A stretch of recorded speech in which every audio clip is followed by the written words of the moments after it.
Welcome back, everyone. Now, disaster with a van. But before we get onto that bit, let me show you a couple of little mods that I've done.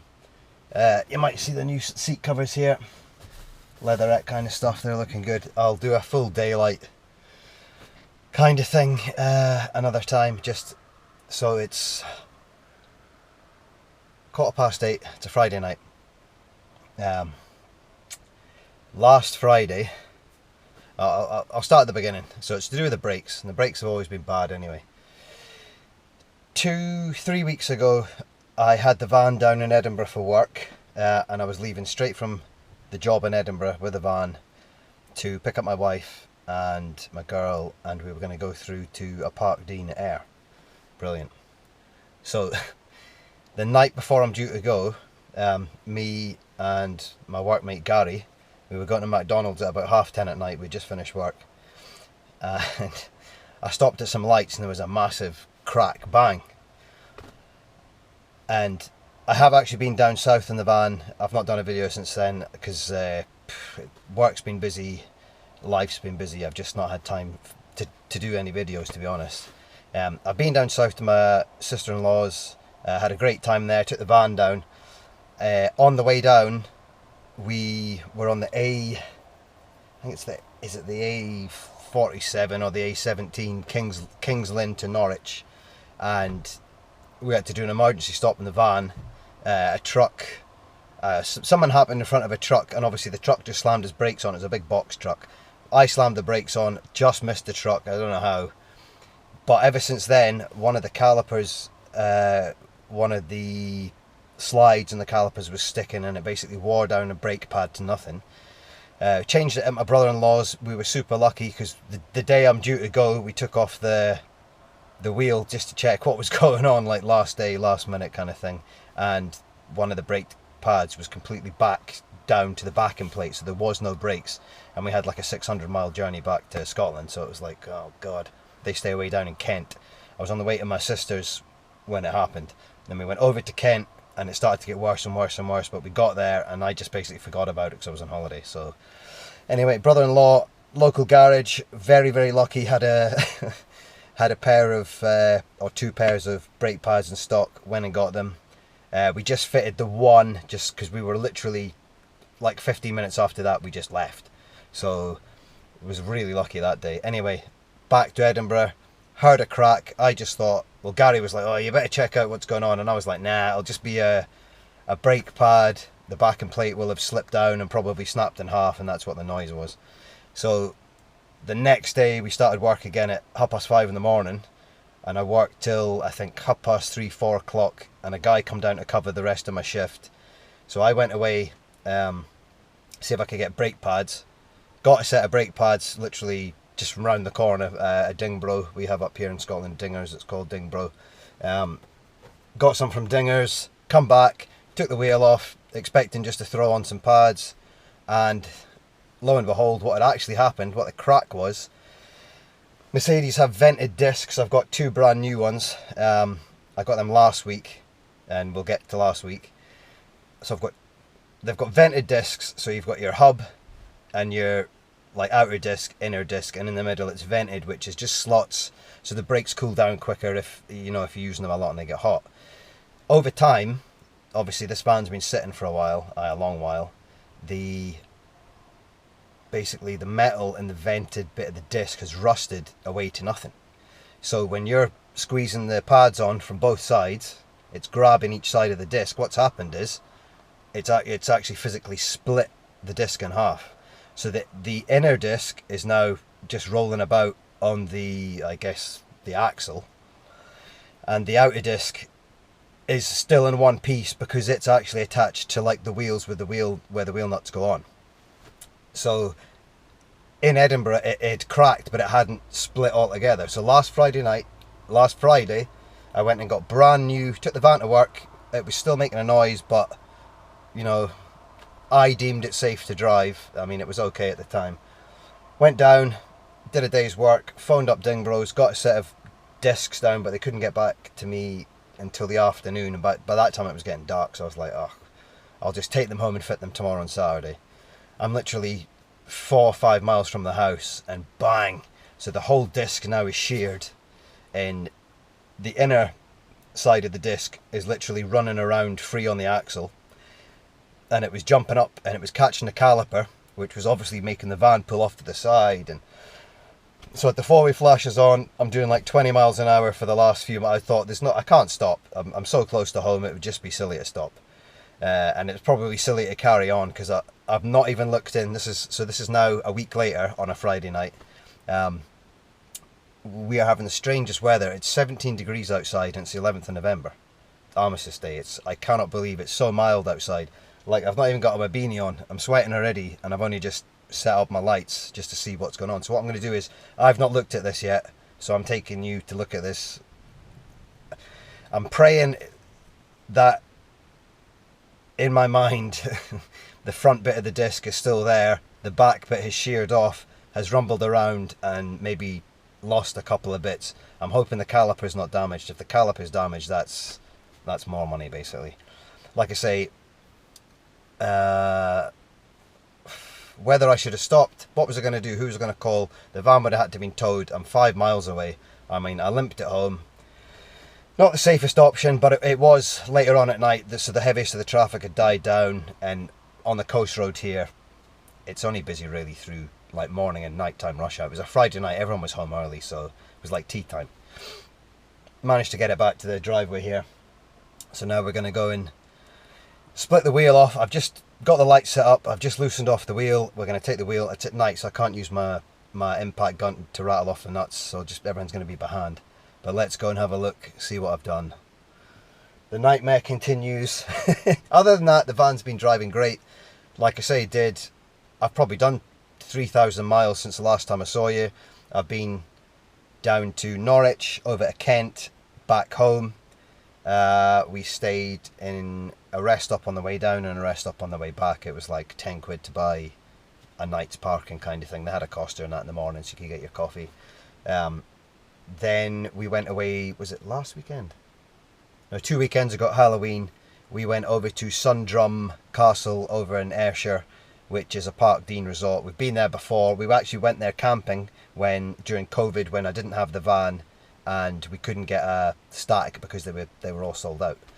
And obviously we had a great time. Played a bingo, went swimming twice, and then the wee girl did some like paddle boat things that I did one night with her. It was really good. It's only a short break. I think it was a Tuesday night, Wednesday night, Thursday night. We had to be back for a birthday party on the Saturday. So, what was it? Tuesday night, Wednesday night, Thursday night, yeah, and Friday we were back. That's right.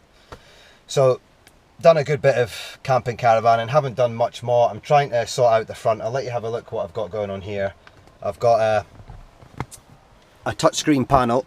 Now, excuse the glue, I will get rid of that, and there's some there, but I'm just going to replace that whole buttony bit. So what I've had to do is, these touchscreen panels are great, but as soon as you wire them up to the battery, they stay live, and I don't want that, because I've also had to put a new van battery in recently. £178 Yuasa battery. The other battery was throwing up all sorts of codes. I don't know what was going on, but I was getting heaps of codes. So I just thought, you know, bite the bullet, get a new battery. And my old Yuasa battery, which was the van battery, is now the leisure battery, and it seems to be holding a charge. I don't know what was going on, but anyway, so we'll forget that. So what I did was, I wired it up to a switch, so boom, that's it now live. I've got a CB radio which I'm installing on number 6, and then if we look down here we can see my CB radio. I have got a CB radio just in case things go a bit wrong and mobile systems don't work, etc. It's more of an emergency contact radio than anything. But I won't drag you into that area of my mind at the moment. So anyway, that's on number 6. I have got stickers coming for these. They're extremely difficult to find stickers that match, because they're all made for like the boating world. So a lot of the stickers say stuff like windlass, winch, anchor, stuff like that. Just nothing to do with camping and caravanning. Anyway, but I managed to find a guy who's made some up. So that's number 6. So number 1, the reason I wanted to install it as quick as I could was the reverse camera was always plugged into my cigarette lighter and it was just doing my head in. So number one is up there, the old reverse camera. You see the doors wide open there. So basically touch screen, well, touch button. I mean, you don't even press it, it's literally just a touch. It's really nice. So, but I did want to isolate it as well because I'm not wasting another battery. Right, enough of that. I'll get round to what I've been doing on the van. And a lot of hairs on the camera. I'm putting it off, but let's go and have a look at this disc. I think it's going to be a nightmare, but we will see. Really nice night here. Like I say, 17 degrees, and it's like 8:30 at night now. Beautiful moon up there. Really strange weather. So I will attach you. Where can I attach you? Maybe here. Ah, yes, perfect. And hopefully you will be able to see what is going on.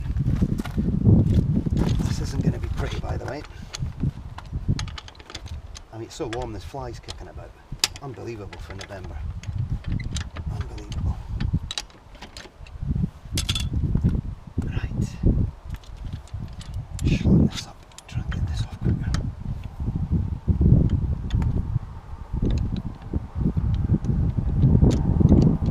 Like I say, done a wee bit more to the van. Not a huge amount. I just haven't had the time. We've been so busy at work. Nights are really my only thing, and obviously being November, we've had a lot of rain and all sorts. So for a night to come along like this has just been a godsend. Beautiful, beautiful night. Really windy today as well, like gales. Don't know if they've pushed up some warm air from the south, but really fine weather. And I did have an incident with the engine management light came on. I was trying to conserve fuel. As you know, fuel's a complete rip-off. I was trying to conserve fuel, and I started coasting down. I knocked it into neutral, started coasting down a big hill. The van does not like that. The O2 sensor threw up a code and turned the EGR off for obvious reasons. It was getting too much oxygen and not enough puff out the back because I'd knocked it into neutral. So I think that's why it came on. I'm praying that's why it came on. If it didn't, flash my neighbour. Oh, I don't even want to look in here, guys. This is a nightmare. I'm not going to bore you with showing you how to put on a brake disc. I just want to show you the damage, if any. I'm hoping there's none.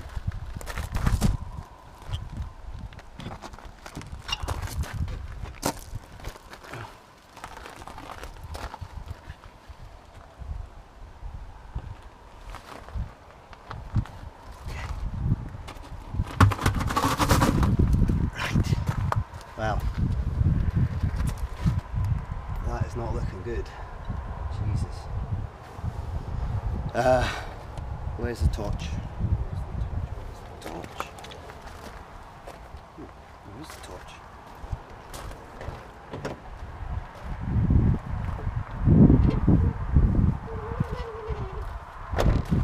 I'll get you to have a look at closer inspection of this. This is terrible. Wow. So you can obviously see the back disc is in a completely different alignment than the front. The caliper so far, oh, look at all the bits where it was grinding. Jesus Christ. I was actually quite lucky, I think, guys. Wow. That caliper could be out of alignment. We will see. Right, but basically, if you can see in there, oh god, what a nightmare. So now I'm going to have to find out. You see, it's completely split all the way down. So that was just running a free ride, and then it was obviously catching now and again. The caliper actually looks okay, but we're not going to know until we split it. So I will get back to you after I split all this. I'll take it to bits. Hopefully there's no damage. Like I say, it was only 5 mile and I went really slow. But don't do what I do. It ain't worth it. Alright, we'll see you in a bit. Well, let's put a stop to that straight away. Got the wheel off. I took the slide pins out, caliper slide pins, but I need to get, if you see that nut there, I want to take the whole caliper off and I cannot free it off. I've actually just snapped my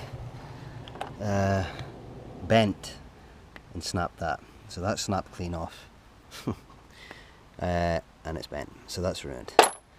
So it's a 22 and I've only got it in that 1/4 inch drive, which is useless, so I'm going to have to get a 3/4 or a 1/2 inch socket, something with a bit more power.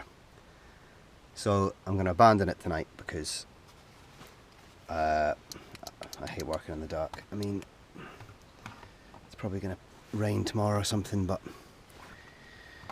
I just haven't physically got the stuff. I'm hoping they're just seized and it's not because the caliper is being bent or warped in any way with the knocking of that split disc, which I can't see that happening, to be honest, because it never jammed up the front wheel, so it should be okay. I just can't get them off, and I don't want to use my rattle gun. It's too late at night. I've got a neighbour. So basically that top nut up there and that one there, loaded them up with the good old D-block. So that should loosen it off. I'm just going to leave it overnight. That jack is at an angle now because I had to turn the wheel. But what I'll do is I'll get a chocker wood and stick it under there, just so if it gets windy or something, the band doesn't come off the jack, because I haven't got a big enough axle stand. Right, hopefully there'll be a part 2 in daylight hours and you'll be able to see what's happening. Right, we are back again, hopefully. So it's another night, different night altogether. I've got a shot of the big rattle gun from work. Boom. So let's try and get these off without breaking anything. So it's a 21mm back of the brakes here. Now I've already taken the bolts out of the slides here. I just wanted to check that they weren't bent, because as you know, this disc is now in 2 bits and we're about to find out how bad it is. Let's just check this is the right way. It's on, it's off. Right. Hopefully this should just rattle it off, no bother.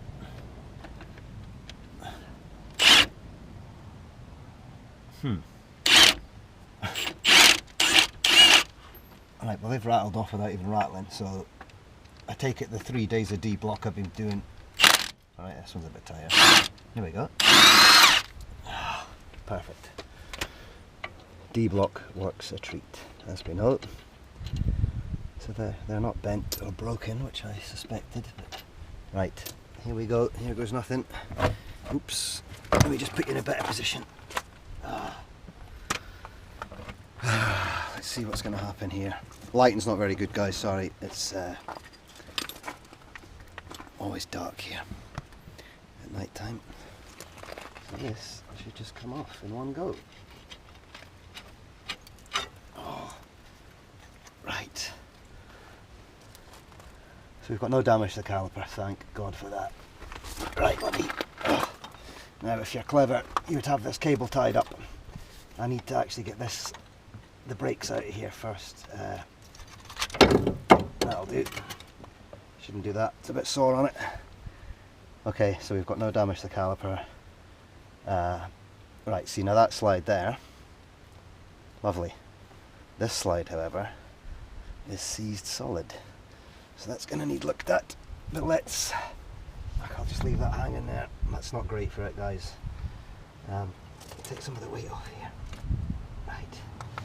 So, if we look at the brake now, front looks okay, but the back is completely sheared off and it's just rumbling about loose.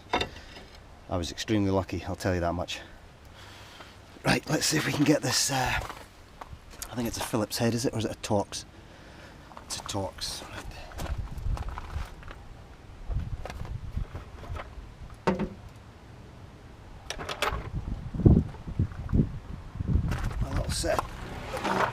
A little set of bits and pieces here, and find the right Torx. It looks to be possibly that size. Just try it, and it is. I've also been de-blocking this, so I started this last Friday, it's now Monday. Oh, here we go. That's it, it's away. Right. So that brake is completely done. Sheared in half. Very dangerous. That D-block works a treat. What I've been doing over the weekend, Friday night, Saturday and Sunday, squatting in the D-block, just to loosen everything off. Got a shot of the rattle gun just in case it needed a bit more power than getting that off could be tricky. I might have to get some gloves on and chop that off with a hammer. Right, then we're going to get a hammer. Right, I've lubed it up with some D-block, and if you don't know what that tool is, it's a sprocket puller. Very handy in situations like this, but they can also be very fiddly and a bit tricky. So, is it a 16? Oh, tell me it's a 17. For God's sake. Right, hang on a second.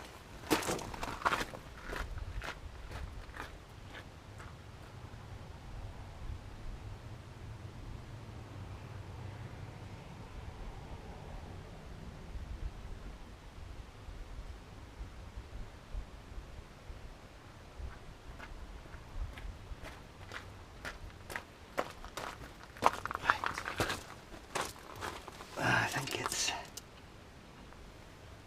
17, 18, it's an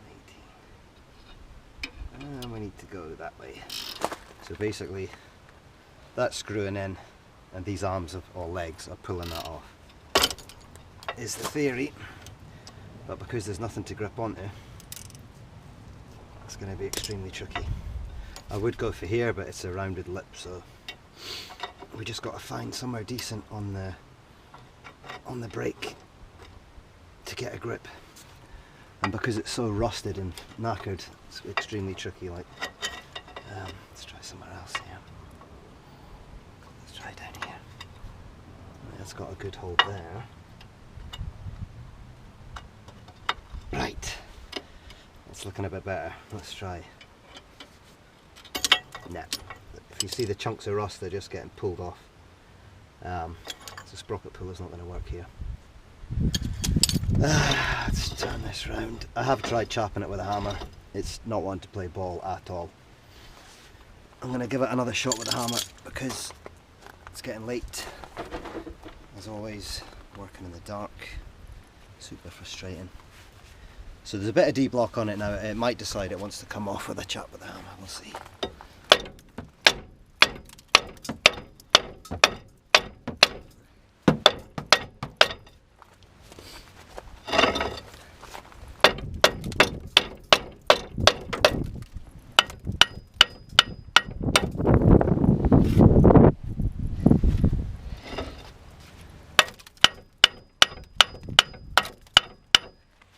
Yeah, I might be able to get a clean edge on there if I keep doing that. For the sprocket puller to take a hold of. That's super rusty. Yeah, we might be able to get a lip there with a sprocket puller. Let's give it a go. That's a wee bit better, but not much, guys. Let's try there. Now I've got two clean holds there. Let's try the third side. Third bit.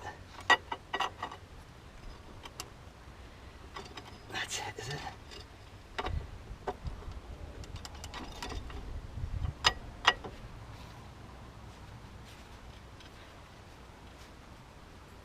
hoping that seems to have got some kind of hold, but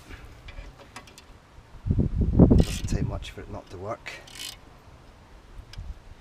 Well, you never know.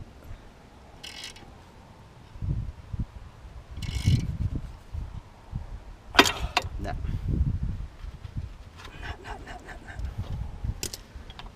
Well, this isn't going to plan at all. Let's try the sprocket puller again. It's actually got a decent hold where it's at.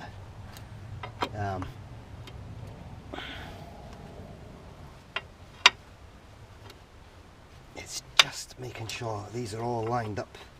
Very tricky tool to use on your own for a start.